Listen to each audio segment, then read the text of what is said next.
చేపించడానికి ఒక పార్లమెంటు సభ్యుడిగా నేను మా శాసనసభ్యులందరం కూడా కలిసి మంత్రి గారు కూడా కలిసి దీన్ని కూడా మేము ప్రపోజల్స్ పెట్టి డెఫినెట్గా దాన్ని కూడా మా వంతు మేము ప్రయత్నం చేస్తాం.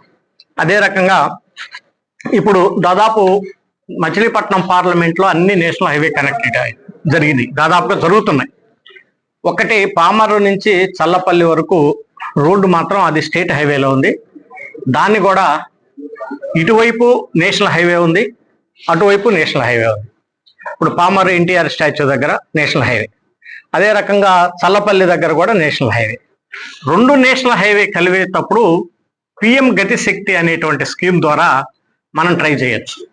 సో దాన్ని కూడా ఏదర్ గ్రీన్ ఫీల్డ్ రోడ్డా లేదా ఉన్నటువంటి రోడ్డునే నేషనల్ హైవే లాగా మార్చటమా చూసి దాన్ని పామర్ ఎమ్మెల్యే గారు కూడా ఇందాక దాని గురించి కూడా అందరికి ఎక్స్ప్లెయిన్ చేశారు. సో దాన్ని కూడా తప్పకుండా పరిగణలోకి తీసుకొని దాని ఒక కనెక్టివిటీని కానీ కంప్లీట్ చేసినట్లయితే మచిలీపట్నం పార్లమెంట్కి సంబంధించి దాదాపుగా అన్ని కనెక్టివిటీ వస్తాయి. అదే రకంగా వీళ్ళు ఎక్కడైతే ఇప్పుడు 4 లైన్ నుంచి 6 లైన్స్ చేస్తున్నారో, ఫర్ ఎగ్జాంపుల్ పెరంబలూరు కాన్స్టిట్యున్సీలో చాలా విదేశీ డ్రైనేజ్ సమస్య ఉంది, అలాగే పామరు కాన్స్టిట్యున్సీ లైటింగ్ సమస్యలు ఉన్నాయి విలేజెస్లో. ఎక్కడెక్కడైతే అప్రోచ్ రోడ్స్ పొలాల్లోకి పోవటానికి రైతులకు ఇబ్బందిగా ఉందో అవన్నీ కూడా ఎమ్మెల్యే గారు మొత్తం శాసనసభ్యులందరూ కూడా ఎక్స్ప్లెయిన్ చేశారు.